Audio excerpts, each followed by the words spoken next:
You're looking up at this really bright, brilliant rainbow stretching across the sky right after a big storm. Oh, yeah, it's a beautiful sight. Everybody loves a rainbow. Right, exactly. It's gorgeous.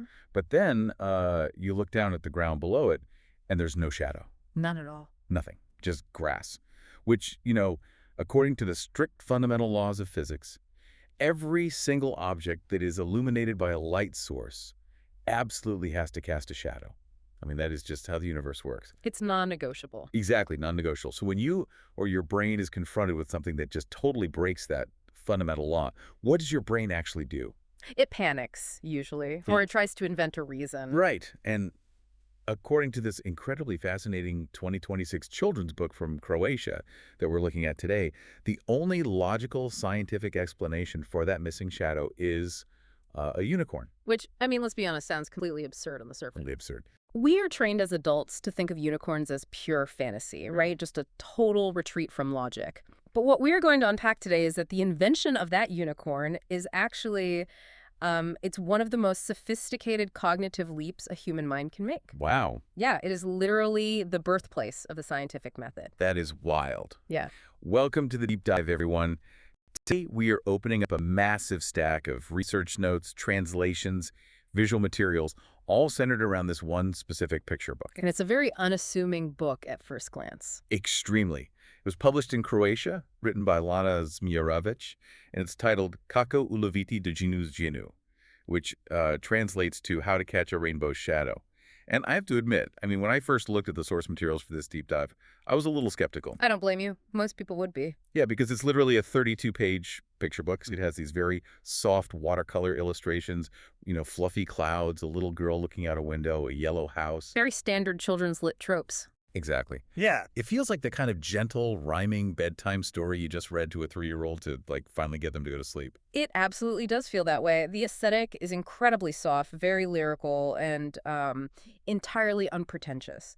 But that softness is actually a highly calculated methodology. A Trojan horse, basically. Yes, exactly. Our entire mission today is to look at what is actively operating beneath that watercolor surface. Because this isn't just a bedtime story. The research makes it clear that this is a rigorously constructed interdisciplinary framework. Right. The researchers actually call it a masterclass in early childhood cognition. We are talking about a tiny book that seamlessly connects developmental psychology, empirical physics, the wave behavior of light, marine biology, epistemology, and mythology. All hidden inside a poem. All inside a poem, which is just crazy to me.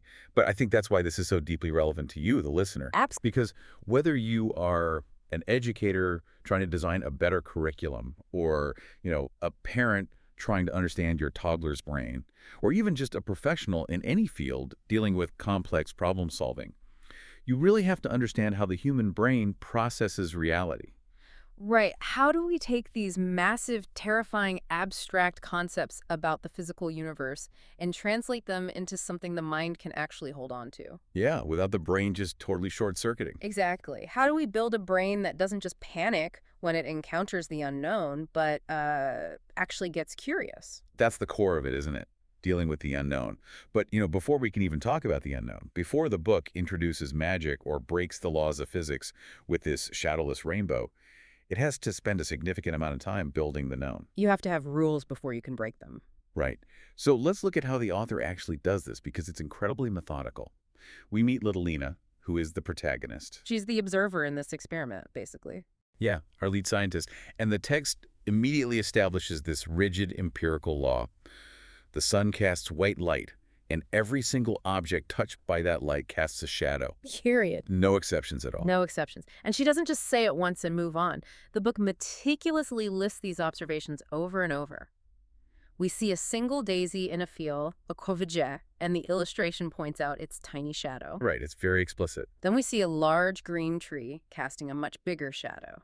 Then a yellow house. Then a boy and a girl holding hands. Even a fluffy cloud casting a shadow over the whole landscape. And this, right here, is where the developmental psychology, specifically the theories of Jean Piaget, comes directly into play. Okay, Piaget. Yeah, young children, particularly those transitioning from the sensory motor stage to the pre-operational stage, they do not deal in abstract theories. at all. Wait, let me stop you there real quick. No. Sensory motor and preoperational. Can you break those terms down for us? What exactly is happening inside a child's brain during those specific stages? Absolutely. So the sensory-motor stage covers roughly the first 2 years of life. During this time, an infant's entire understanding of the universe is limited strictly to what they can directly touch, taste, see, and physically manipulate. So if it's not right in front of them, it's not real. Exactly. If they can't see an object, to their brain, it literally ceases to exist. Oh, right. That's why the game Peekaboo blows their minds every time. Yes, you cover your face, and to a baby, you have vanished from the universe. You pull your hands away, and you have magically reappeared. It's thrilling for them. That sounds exhausting, honestly. It is. But as they move into the preoperational stage, which is roughly ages 2 to 7, they start to develop symbolic thought. Okay, so they can use symbols. Right. They can use words and pictures to represent objects. They know a drawing of a dog represents a real dog. However, their logic is still entirely bound to concrete, observable reality. So no abstract philosophy yet. None. They learn through rigorous repetition and pattern recognition. They need to see things happen over and over to trust them. Okay, so when the book shows the daisy having a shadow, and then a tree having a shadow, and the house having a shadow, Yeah. it's not just padding the page count to make the book longer. Not at all. It's speaking the exact neurological language of a 4-year-old. Precisely. It is mirroring what educators call constructivist learning. The child reading this book is actively constructing a mental model of the universe right there on the page. By seeing the pattern repeat. Exactly. By repeating the phenomenon, light hits object, object blocks light, shadow is formed, the book teaches the child that the world is ordered, that physical phenomena repeat consistently. That makes a lot of sense. Because if you think about it, the world must be so chaotic and terrifying to a brand new human. It's overwhelming, just a barrage of sensory input. Right. Loud noises happen randomly, people appear and disappear, the sky goes dark and then gets bright again for no apparent reason. If you don't understand the rules, you are basically living in a state of constant anxiety. And that is exactly why this repetition provides such deep emotional grounding. The notes refer to this as establishing cognitive security. Cognitive security, I like that phrase. It's crucial. It teaches spatial orientation and trust in the environment. Establishing that observable reality follows unbreakable rules gives the child a profound sense of psychological safety. Because they know what to expect. Yes. The illustrations visually anchor this predictability. It is a brilliant alignment with the critical periods of childhood learning. The child feels safe because the book's universe makes sense. It kind of reminds me of a video game tutorial. Oh, that's a great analogy. How so? Well, when you start a new game, you don't just immediately go fight the final boss. The game drops you in an empty room, and it says, press A to jump. And you press A and you jump. Right, you learn the physics engine. Exactly. It makes you stack boxes, or it shows you that if you walk off a ledge, you fall. It is making absolutely sure you understand the gravity of the world before it introduces the magic or the enemies. That is a highly accurate way to frame it. The author is pouring the concrete foundation of Newtonian physics in the child's mind. But here is the challenge for the author. Okay, what's the challenge? Pouring concrete or playing a basic tutorial can get tedious very quickly. How do you ensure these rigid physical laws are deeply internalized by a toddler without them just completely losing interest and wandering off? Yeah, you can't just read a academic textbook about the obstruction of photons to a preschooler. They would be utterly bored. Honestly, I would be bored. Right. So how does she actually deliver this heavy empirical data? She uses poetry, right? The delivery system of rhythm. Yes, the pedagogy of poetry. And this brings us to a really fascinating aspect of the author's background. The research highlights that Lana Zmijurewicz is a former librarian who focuses heavily on creative education. Which makes sense for a children's book author. It does, but she also privately teaches the piano. Ah. So the musicality of the book isn't an accident. Not at all. Her musical background is literally the architecture of the book. The entire text is written in Croatian rhyme, and from a neurological standpoint, that choice is monumental. Oh, so? Because the musicality of the text, the cadence, the repetition, the emotional phrasing, it serves as crucial cognitive scaffolding. Okay, cognitive scaffolding. I hear that term thrown around a lot in education circles, usually by administrators. Yeah. But let me challenge this a bit. Go for it. Is it really that deep? I mean, isn't rhyme just a standard convention for children's books because it sounds cute? Dr. Seuss used rhyme, Mother Goose used rhyme. What makes this specifically a cognitive scaffolding tool rather than just, a stylistic choice? That is a very fair pushback. It is a common convention, definitely. But it became a convention because it exploits the fundamental way the human brain actually forms memories. Okay, color me intrigued. Think about human history before the printing press was invented. How did ancient cultures pass down massive, complex histories, or survival information or mythologies? Through oral traditions, people telling stories around fires, epics like the Iliad or the Odyssey. Exactly. And those epics were strictly metered and rhymed. They had to be. The brain is quite literally wired to latch onto melodic and rhythmic patterns. When we talk about cognitive scaffolding in this context, we are talking about utilizing the brain's phonological loop. The phonological loop. Okay, what is that, biologically speaking? It's a component of our working memory that deals specifically with spoken and written material. It consists of two parts. First, there's a short-term store of auditory memory, Like an echo in your head. pretty much. And the second part is an articulatory rehearsal process, which is basically just the little voice in your head repeating things so you don't forget them. Like when someone gives you a phone number and you repeat it under your breath. Right, right. 555, whatever. Exactly. Rhyme and rhythm completely supercharge this loop. The brain loves predicting patterns. So when a child hears the first line of a rhyming couplet, their brain actively tries to predict the phonetic sound that will end the second line. It's treating it like a puzzle to solve. Yes. And when they get it right, when the rhyme lands perfectly on the beat, what do you think happens? They get a little rush. A literal burst of dopamine. It is a neurological reward for successful pattern recognition.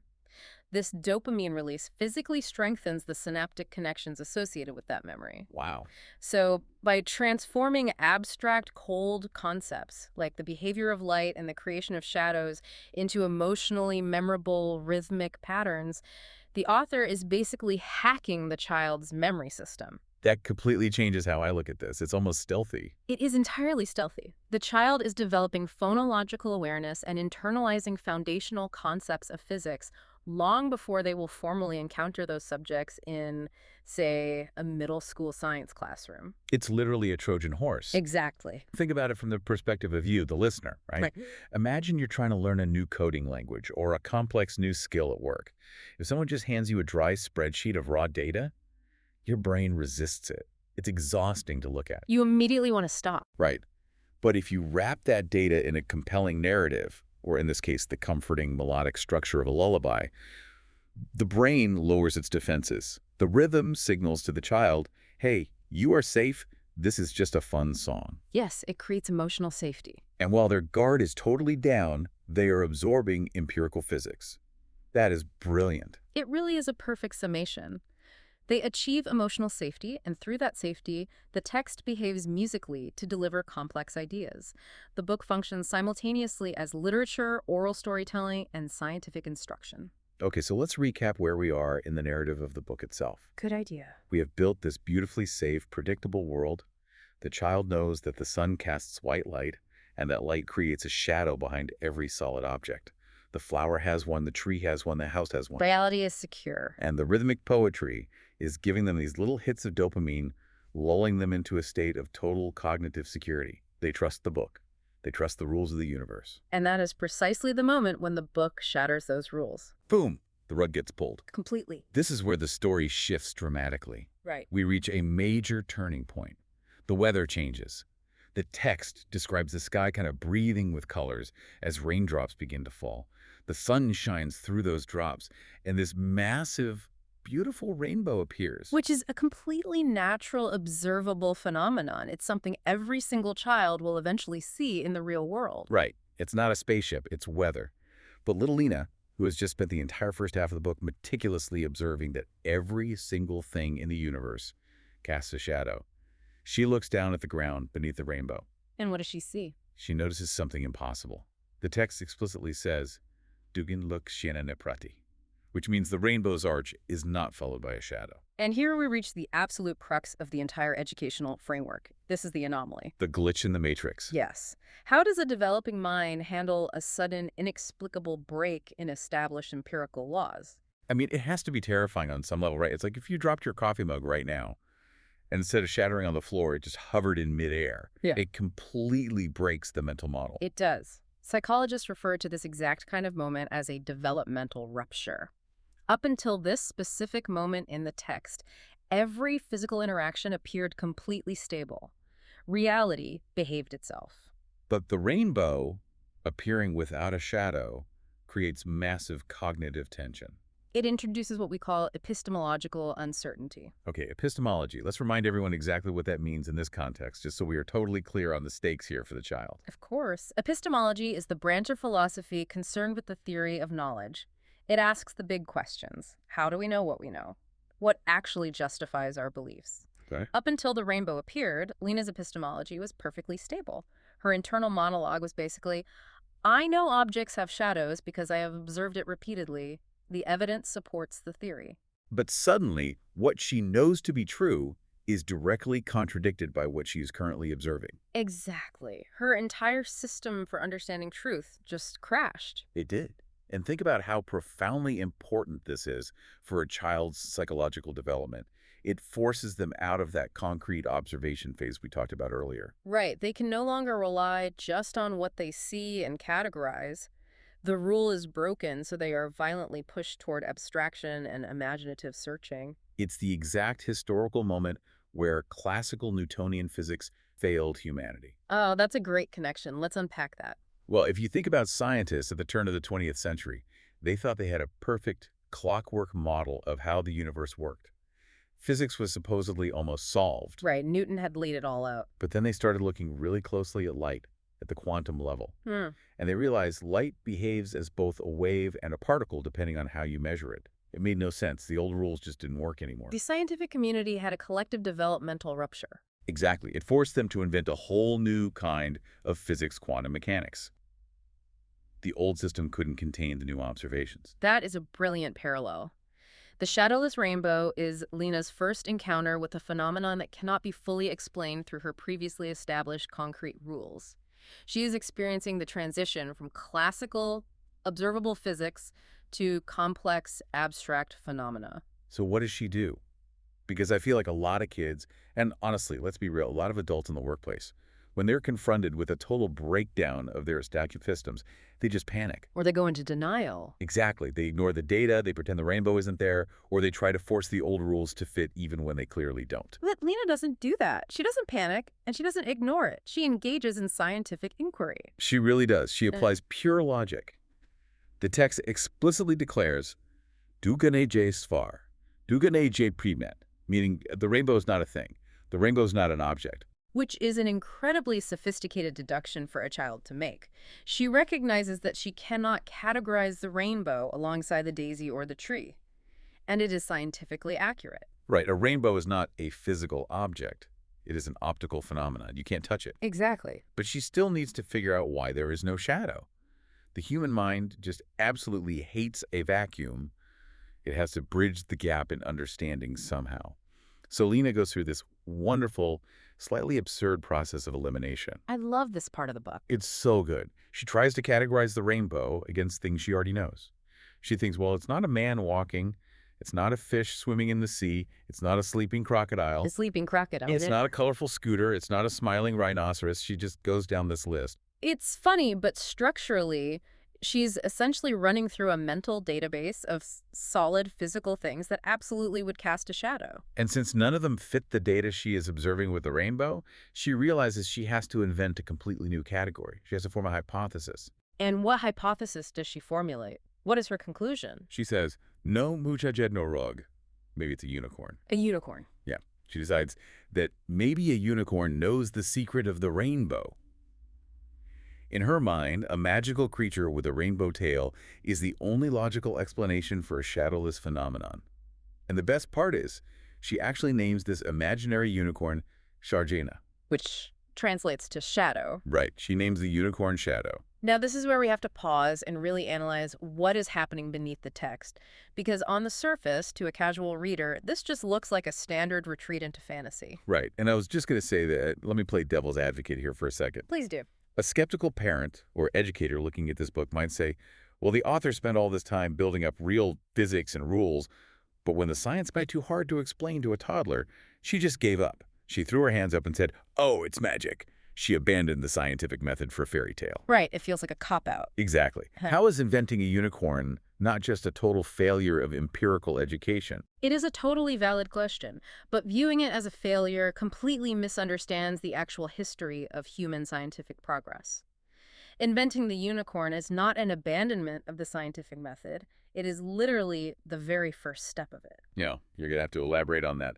How is a unicorn scientific? Because of what the unicorn conceptually represents. Look at humanity's historical relationship with unexplained natural phenomena. Thousands of years ago, before we had the technology to measure tectonic plates shifting deep within the Earth's crust, how did ancient cultures explain earthquakes? They hypothesized giants fighting or massive animals moving under the ground. Exactly. Before we understood atmospheric electrostatic discharges, how did we explain lightning? Zeus throwing thunderbolts from Mount Olympus, or Thor striking his hammer. Yes. When empirical evidence falls short of explaining our reality, human beings intuitively turn to myth-making. We use symbolic reasoning and abstraction. Myth is not a lie. Myth is a proto-scientific hypothesis. Oh, wow. I've never thought of it that way. It is the mind's way of maintaining order in the face of the overwhelming, terrifying unknown. So the myth is just a placeholder until the science catches up. Yes. By naming the unicorn shadow, Lena is using her imagination to literally supply the missing piece of the physical puzzle. The rules of the universe demand a shadow. She observes that she cannot find one, so she invents a mythical creature and literally names it the very thing she is missing. That is incredible. She is creating a conceptual placeholder. It is a stunning intersection of symbolic psychology, phenomenology, and early childhood cognition. That is totally mind-blowing, and it makes me think of modern astrophysics, actually. Oh, how so? Think about the concept of dark matter. If you look at the history of astronomy, scientists in the 20th century, like Vera Rubin, were observing how galaxies rotate, and the math completely broke down. The observable data didn't match the gravitational models? Exactly. Based on the amount of visible matter, all the stars and planets and gas clouds we can actually see through a telescope, there simply isn't enough gravity to hold these galaxies together. They spin so fast they should be flying apart. The physical laws we trust were glitching. They encountered a massive anomaly on a cosmic scale. Right, a cosmic shadowless rainbow. And because astrophysicists couldn't see what was causing the extra gravity, they didn't just give up and say science was broken. They invented a theoretical placeholder. They called it dark matter. Yes. We don't know exactly what it is, we can't see it, it doesn't interact with light, but we know it must be there to make the math of the universe work. Dark matter is essentially modern astrophysics unicorn. Yes. It's a conceptual placeholder invented by the human mind to account for an observable reality that our current tools cannot yet measure. Lena is doing high-level theoretical physics. She's just doing it with a unicorn instead of a radio telescope. She's hypothesizing to maintain cognitive order. That analogy perfectly captures the epistemology of the book. We name the unknown to control the cognitive dissonance. But, and this is crucial, if the book simply ended there. Right, if it just stopped at the unicorn. If it ended with, and it was a unicorn all along, the end, good night, then your skeptical critique from earlier would be 100% correct. It would just be a standard fantasy book. Because it would leave the kid in Fantasyland. Exactly. What makes Kako Ulavidi do Genu a pedagogical masterpiece is that it does not leave the child suspended in pure myth. Right, because if you leave a developing mind, or an adult scientist for that matter, in a state of permanent cognitive dissonance where magic is the only answer, it breeds confusion, not true understanding. You have to bring them back to reality. But a new, expanded reality. Exactly. The narrative must resolve the cognitive tension it created. It has to synthesize the imaginative hypothesis back into empirical science. So how does Lana Zmijorovic actually pull that off? We move into the final act of the book, what the research notes refer to as resolution in the deep. The narrative shifts entirely away from the sky, the grass, and the everyday objects we saw at the beginning. We leave the terrestrial world. Right. It follows Lena down to the sea. The watercolor illustrations transition into this glowing, deep blue underwater world. And down there, Lena hears a whisper. But it's not coming from the sky or the clouds. It's coming from a seashell resting quietly on the ocean floor. The whisper of the shadow. Exactly. She looks inside the shell. And hidden inside the nacre, the mother of pearl, or Sedef, as it is called in Croatian, she finds the rainbow's missing colors. It's a beautiful image. The text describes how the shell is layering its beautiful interior with all the colors of the rainbow, creating a tiny pearl. And this pearl shines with iridescent colors, even in the absolute darkness of the deep ocean. And the text provides the ultimate poetic resolution. It says, "The rainbow has no shadow in the blue sky, but the sea keeps it in a small pearl." It's just gorgeous. It feels incredibly satisfying on a purely emotional level. But the research notes insist that we need to look much closer at the hard science happening in this finale. The book is making some major interdisciplinary connections here. It really is. This ending is subtly introducing complex concepts of optics and marine biology that will correlate strongly with the child's future academic subjects. It is building a preconceptual bridge. Let's break that down, starting with the optics. Because, on the surface, a rainbow in the sky and a pearl at the bottom of the ocean seem completely, totally unrelated. They seem like opposites. Right. How does a pearl relate to a rainbow in a strict physics sense? To understand that, we have to look at how both phenomena are born from the exact same physical manipulation of light. Let's think about how a rainbow is actually formed in the sky first. Okay, basic meteorology. You have white light sunlight entering a spherical raindrop. As the light enters the denser medium of the water, it slows down and bends. This is the physical process of refraction. Right, the wave behavior of light changing speeds as it hits the water. Exactly. The light then reflects off the inside back wall of the raindrop, and as it exits the drop and speeds back up, it bends again. Because different colors of light travel at slightly different wavelengths, they bend at different angles. So the red bends differently than the blue. Exactly. This causes the white light to separate into the visible spectrum: red, orange, yellow, green, blue, indigo, violet. A rainbow is just the organized refraction and reflection of light waves. Okay, I'm following that. But how does that connect to a shell on the ocean floor? Now we look at the marine biology of the seashell, specifically the nacre, or mother of pearl. Nacre is not just a flat white surface. It is composed of microscopic layers of a mineral called aragonite, specifically aragonite platelets. Wait, aragonite platelets. Let's ELI5 that for a second. Explain it like I'm five. What exactly is this shell building down there? Think of it like a microscopic brick wall. The oyster or the mollusk is laying down millions of tiny, transparent, crystalline bricks, that's the aragonite, and cementing them together with a biological glue, which is an elastic biopolymer. Okay, so it's literally building a translucent brick wall. Yes. And the key here is the thickness of these bricks. These microscopic layers are spaced at distances that are exactly comparable to the actual wavelengths of visible light.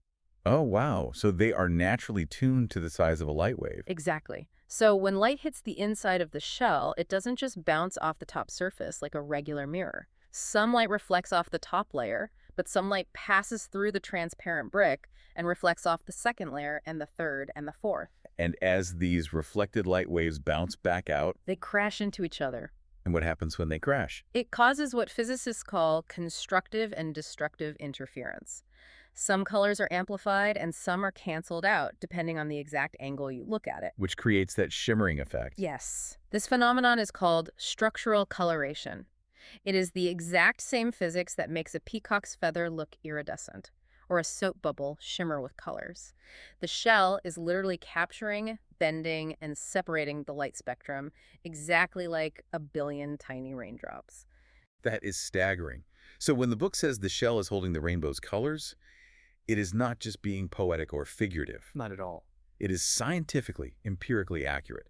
The exact physical mechanism of light refraction and structural coloration is connecting the giant rainbow in the sky to the tiny pearl in the ocean. Yes, the author has connected macrometeorology with micromarine biology through the universal laws of optics, and she has done it without using a single piece of scientific jargon.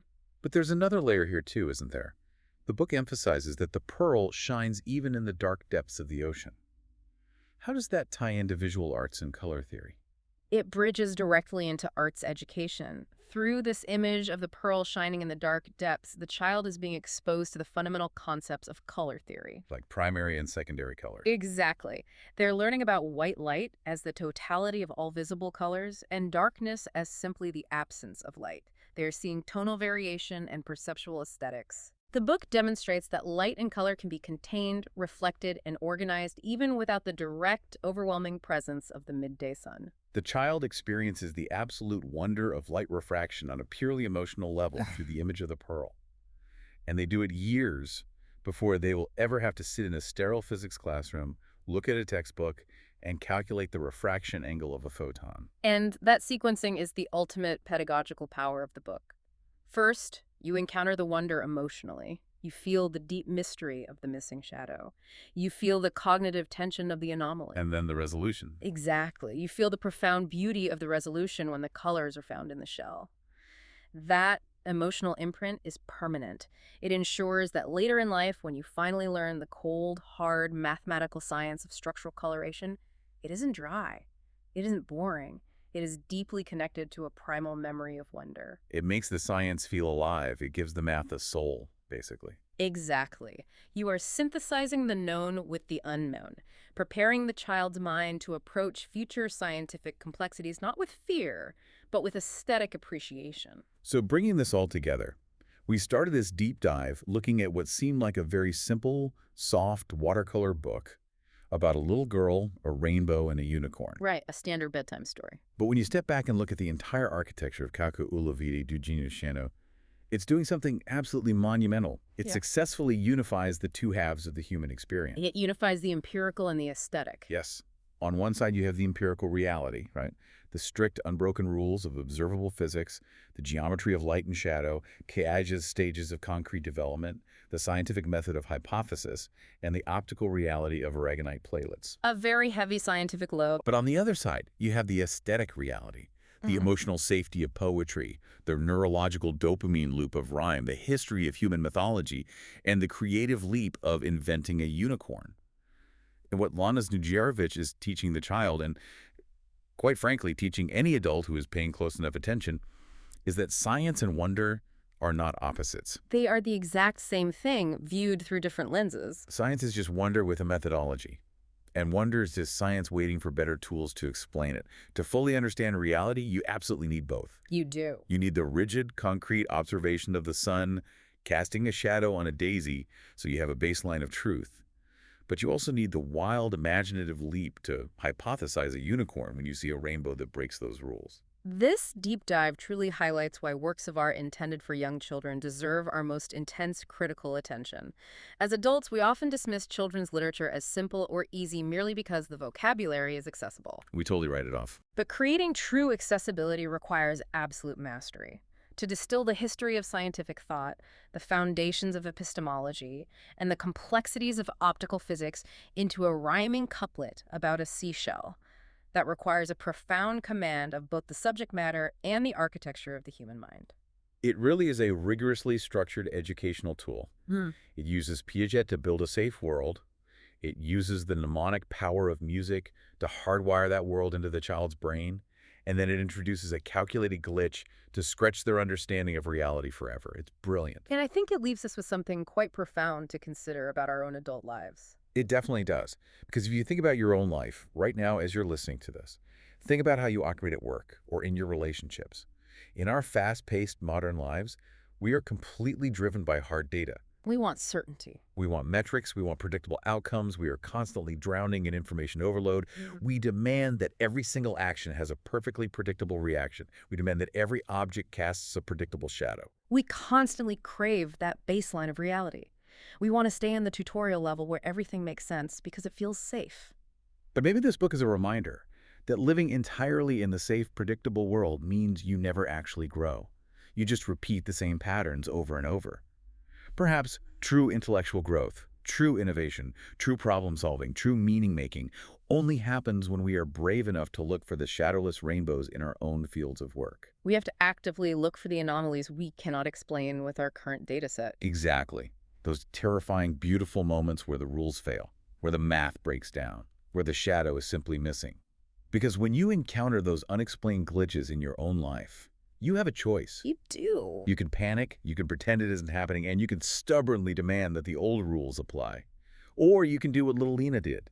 You can abandon what you thought you knew. You can bravely hypothesize a unicorn, and you can dive deep into the unknown to find the pearl of real understanding.